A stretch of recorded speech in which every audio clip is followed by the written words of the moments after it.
Marketing meeting. I'm Sean Bailey, editor-in-chief at Horsesmouth. I'm here with my colleague, Devin Kropp. Devin's an associate editor, and she runs our advisor client program, which is our turnkey digital marketing program. Devin, good to see you again.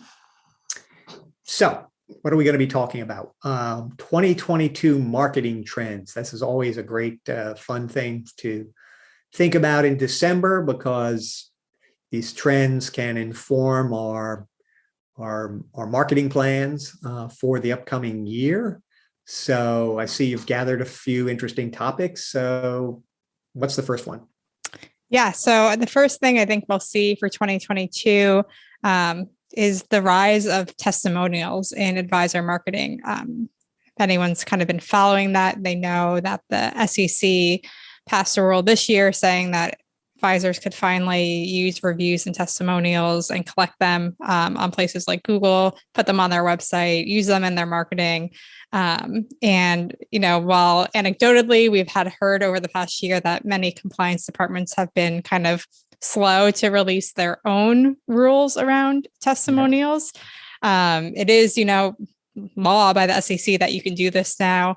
Hopefully we see next year, more widespread acceptance of this by compliance departments. So I think it's good to start thinking about how you might use these in your marketing. So if your compliance department, approves it January 1 and gives you guidance, you already kind of have this plan in place of what you want to do with collecting testimonials and then also using them in your marketing in different ways. Right.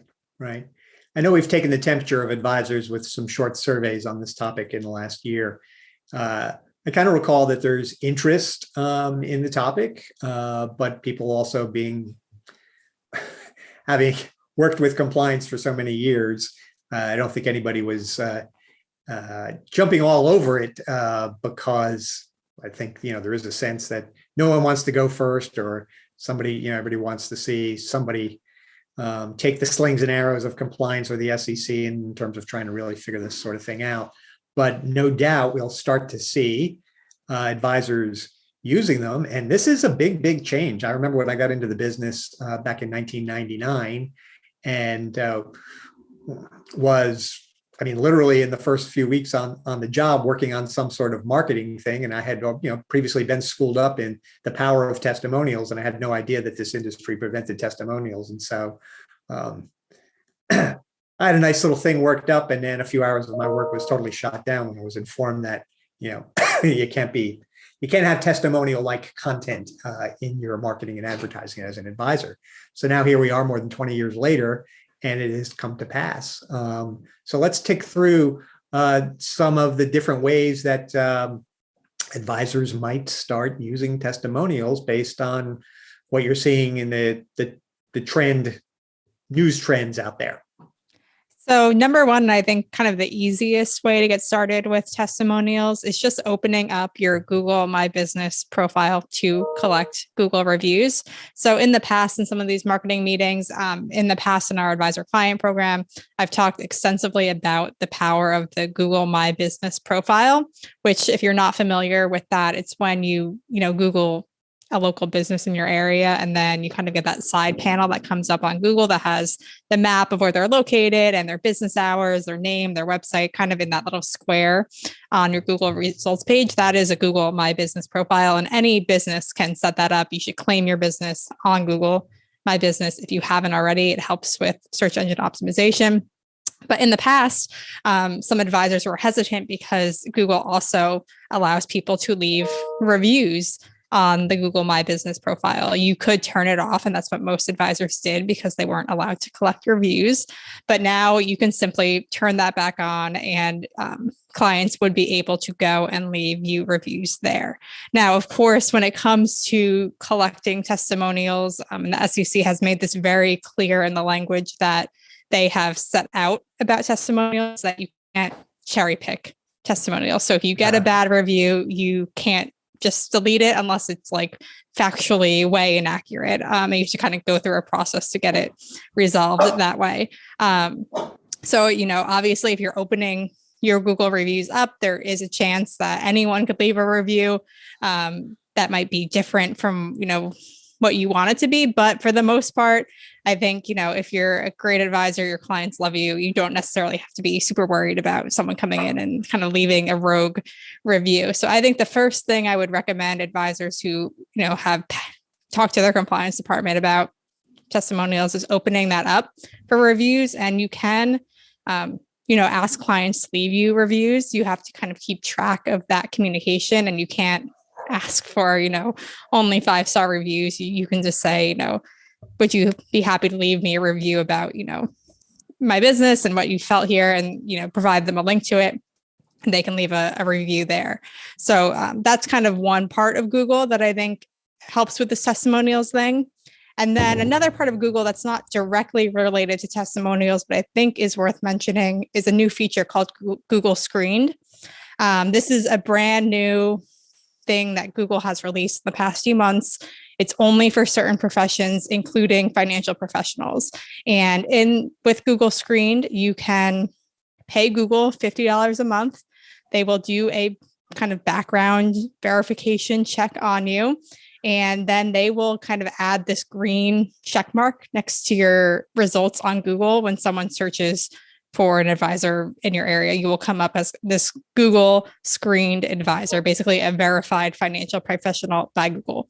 I think this is good for someone who is struggling to get on, early pages of Google results via search engine optimization. It will get you up kind of in that little box that's going to show all the Google Screened advisors. And it also is a kind of a piece of social proof. If you have gone through this process of Google saying that you are who you say you are. So it's not really a testimonial from clients or prospect, but it's kind of, a testimonial from Google itself. So I wanted to bring that up for anyone who might be interested. Again, I don't know how compliance departments are handling this. It's brand new within the last 4 or 5 months that this was released. So I haven't seen it. I haven't spoken to any advisors about whether or not they've had any pushback on this process, but it might be something you want to look into in 2022. So that's great about Google. It's very interesting. I think I'll be interested to see, where does Facebook and LinkedIn fit into all this? I guess I don't know off the top of my head. LinkedIn has that endorsement kind of thing, which I've never really participated in too much. And I don't know if that has been blocked for advisors, because again, compliance would view that as being a testimonial like thing.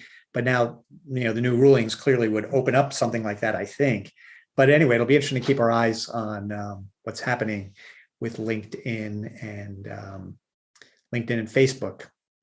I mean, if Google's getting $600 a year from financial professionals to verify them, it seems like the others will follow at some point. Anyway, so that's interesting. What other types of testimonials? I know that there's some discussion about, can people have videos, or can there be excerpts of the comments from the review put onto people's websites? What's happening there?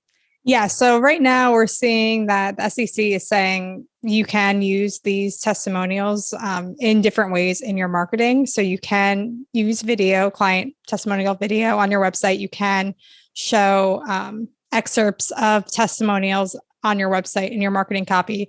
The one thing to keep in mind, and they again stress this in the language, is that you can't just cherry pick all your 5-star reviews and put them on your website. You have to, be honest about where the reviews are coming from. And you don't have to showcase a bad review, but you need to link to wherever the reviews are being collected. So whether that's on Google or Yelp, or even Facebook does have, that you were just bringing up, Facebook, you can leave business reviews on Facebook business pages. So you do have to link to that page, so anyone who is going through it can go and read all of them. So again, you don't have to showcase the bad reviews or the not great reviews on your website, but you do have to give them access to it in some way. But I think that we could see a lot of great marketing potential using testimonials testimonials in creative ways on your website, whether that's, again, videos. I think that would be huge if you could have some of your clients kind of give these video testimonials and maybe, cut them into this one video of what it's like to work with you as an advisor and, how your clients enjoy working with you. That can be a great marketing piece to have on your website. Even to throw in a prospecting email drip campaign, if you're sending out kind of this content and, what it's like to work with you, and then hit them with this video of current clients, what they think, that can be really powerful for prospects who are trying to make a decision of whether or not to work with you. So that's definitely an option when it comes to how to take these testimonials and, use them in a productive way for your marketing. Again, having quotes or excerpts of them on your website. That's, again, allowed as long as you're linking back to the source of all the reviews, doing some sort of blog post or kind of a testimonials tab. You're more than welcome, according to the SEC. Again, it's up to your compliance to see how they decide you can do that. But according to the SEC, you can have that on your website, whether it's on your homepage, on its own tab, that can be anywhere. So again, I think video is really the most powerful way to be using these. For a prospect to be able to see a client of yours and hear their own words, what it's like to work with you and what they think of it. I think that can be really powerful. But if you just want to have, a page with some quick little testimonials, you can have that as well. Right. Yeah, that'll be very interesting. So we'll all keep our eyes on testimonials. And regarding that video stuff, Devin, something we want to follow up with Doug on relating to the Advanced Financial Educator Marketing Program we're working on for master members only. And I believe he's going to be doing some video modules in that program in February. And it seems like this would fit, could be worth discussing at least. Although it's the clients working out getting clients to, a video of the clients, and you're presumably can't control what they're saying and everything. And I'd be curious to wonder what sort of prompts or structure you're able to put out there and have it be part of your documentation, and it would be fine. Because I think people will say good things, but it's like people need some sort. It's like the whole problem with referrals. It's like, anybody, if you were to ask a client, hey, do you know about, other people who might need, help with this topic or whatever the case may be, it's often hard for clients to respond unless the advisor is being very specific. Like, do you know other clients do you know other people who you think may be struggling with figuring out, long-term care planning or something? You give it some sort of framework, and then people can think, or do you know somebody who's preparing for retirement or whatever the case may be? When you're able to frame the request for the referral with a little more detail, it tends to work. And so when you're asking your clients to record a video testimonial about how much they like working with you, it's gonna be interesting to see how that all gets worked out. But let's move on to, speaking of videos, that's another one of your trends I see. Is that right? Yeah, I feel like we've been saying video is a marketing trend for the past 4 or 5 years now, but I think this year really, if you didn't start doing videos in 2021, you have to start doing them in 2022. We know that they're, this powerful vehicle for storytelling, for content education, and that people love videos. People have probably consumed more video in the past year than ever before. And that's only going to increase going forward. And so we've spent time in Advisor Client in our financial educator webinar marketing group talking about videos. And there are so many ways that you can be using video content in your marketing and on your website that there's no reason that you shouldn't be doing videos this upcoming year. So again, there are various types of videos you can do. There's those kind of welcome page videos, those homepage videos that you might be familiar with that are a little bit more polished. You might want to have, some professional editing done for that. But there are really simple videos you can use, your smartphone or your webcam for too, where you're just doing these quick videos on different financial topics. educating your clients and prospects on it. They can be short, a few minutes long, and just hitting kind of these pain points and how you can help solve them. You can, repurpose webinars that you're doing, break that content up and have these shorter videos that you're putting out on your website. Even the full replay of your webinar can be on your website, can be on YouTube. There's so much that you can be doing with YouTube, with videos, and they're so easy to do now. There's so much software out there that kind of automates the process for you that, if you haven't really gotten on the video train, I really recommend 2022 be the year that you embrace video. Yeah, I think using those, sort of rough cut videos of what's going on in your office, or a video of you, presenting the webinar, not the webinar. I mean, yes, you can put the recordings of the webinars on your website, but I mean, if there was like somebody here who was recording me, it's just like, here's Sean getting ready to, put on a webinar for, IRA planning, or, the advisor could turn and just like that sort of like pre-game show stuff or whatever, just like little vignettes of life in your office. Those things can be very short, but they do give you, kind of build out your persona and the kind of, vibe that you're wanting to convey, or what it's like around your office, all that sort of thing. I think people can be very creative. There's opportunities to be very creative with video. And again, I think 22 years ago, when I started this business, there was some talk of using video, and everybody's expectation of what video was like was the very highly polished stuff that they saw on TV, because people hadn't really, we didn't have the iPhone yet, and people hadn't really seen, people had seen some home movies over the years, but now I think people expect and are okay with a range of quality of the video. Again, Doug always emphasizes, no matter what, make sure the audio is good. And if the audio is good, people can, people do accept, sort of the fact that you're not a cinematographer. Okay. Anyway, what else? So we got videos, webinars, email campaigns. What about some target marketing? What are we seeing in terms of trends for 2022 in terms of targets? Yeah, I think we're starting to see, and I think we've started to see this over the past few years, but especially this year, kind of a push into the next, generations. We've spent a lot of time marketing to baby boomers, which is still a great market, right? We still have baby boomers who are hitting, that Social Security pipeline every single day. But I do know advisors that I've spoken to over the past year are definitely looking for ways to start to bring in younger clients into their business as well. Whether that's because they have plans to eventually sell their business and they want to make sure that they have a healthy book when it comes to that, or just because a lot of their clients may be aging and they want to start to be bringing in, younger clients into that pipeline. And so, I think sometimes we forget that, Gen X is already kind of reaching that pre-retiree age now. Most millennials are in their 30s. They're not these 18-year-old college graduates that people seem to think they are. And so, Gen X is making a lot of money. Millennials are starting to make money. There's this kind of transfer of wealth occurring. And I think we're going to start to see advisors looking for ways to kind of reach these next generations through their marketing, while still marketing to baby boomers, but thinking about ways that they can start to target Gen X and millennials to come into the business, and they can, start to bring in those younger clients into their pipeline.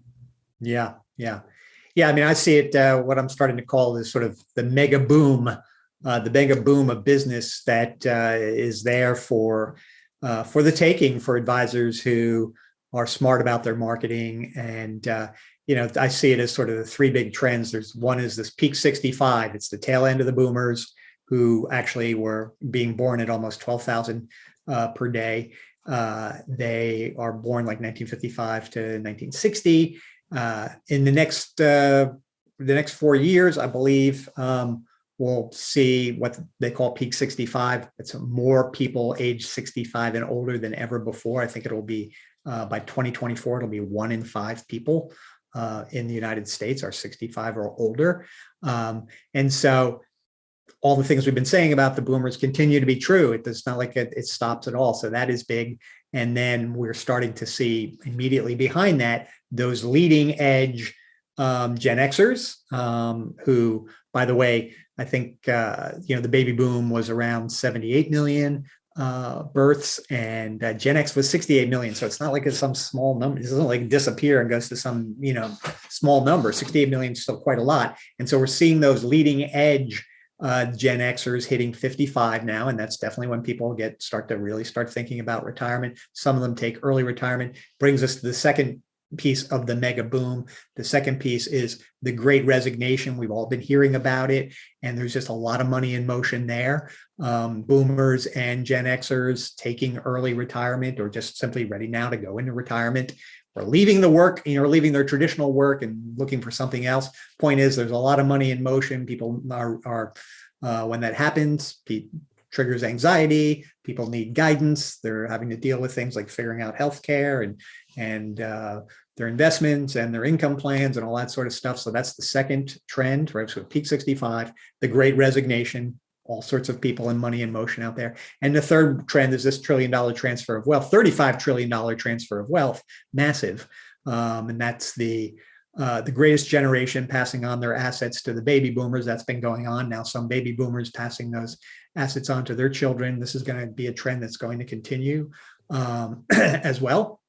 And so those three things, in my mind, make up a massive, massive business opportunity for everybody in this business, which is why we're so big on marketing, because we know, as you often point out, Devin, the advisors who have a defined marketing strategy just succeed vastly more than those who don't.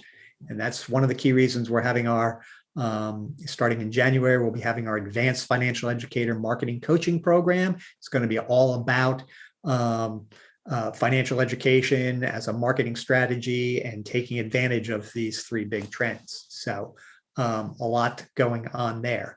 And all right, Devin, why don't we move on now to the second aspect of our monthly marketing meeting, where we talk very specifically about the Horsesmouth Advisor Client Program and what people in that program will be doing this month. Right. So it's December, and our theme for December is charitable giving. So we have some different pieces that you can be using during this month to send out to clients, to give them some more information on that. So we have our article reprint of the month, and that's new ways to give to charity while getting the best tax break. So it talks a little bit about the changes that were brought about in the Tax Cuts and Jobs Act, which I know to us in the industry seems like that was kind of old news, but a lot of clients still don't really know about those rule changes and don't really understand how it affects them. So it's a good piece to be sending out, especially as people kind of have charity on their mind at the end of the year. And then also to keep in mind is that we do have the preliminary version of key financial data available to download as a PDF right now, or get your orders in for hard copies. The IRS a few weeks ago released kind of their official numbers for 2022. So, based on what the IRS has said, these will be the numbers going into 2022. We still have preliminary on it because there's a lot going on in the government right now. And, there is a possibility that we could see some tax changes before the end of the year.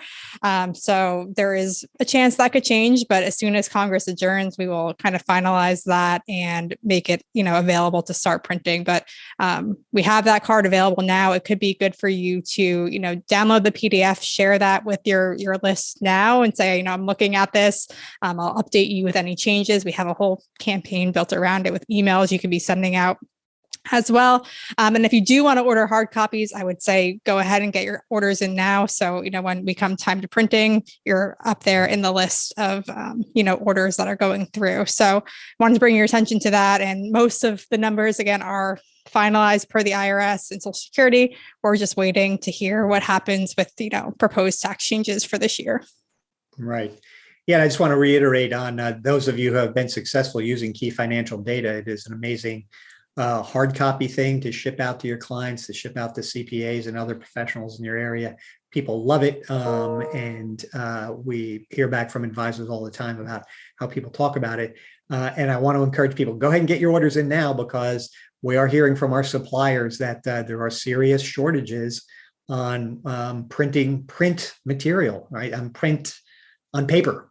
And so that may be yet another thing that we're going to be challenged by in the coming year regarding the supply lines and everything. So go ahead and get those orders in now. You'll be best served to be early. So, all right, Devin, I think that wraps it up for now, right? Yep, that's it. All right, everybody. Thanks so much. And we'll see you in the new year. Yep. Happy New Year. Happy holidays, Merry Christmas, Happy Hanukkah, Kwanzaa, and Happy New Year.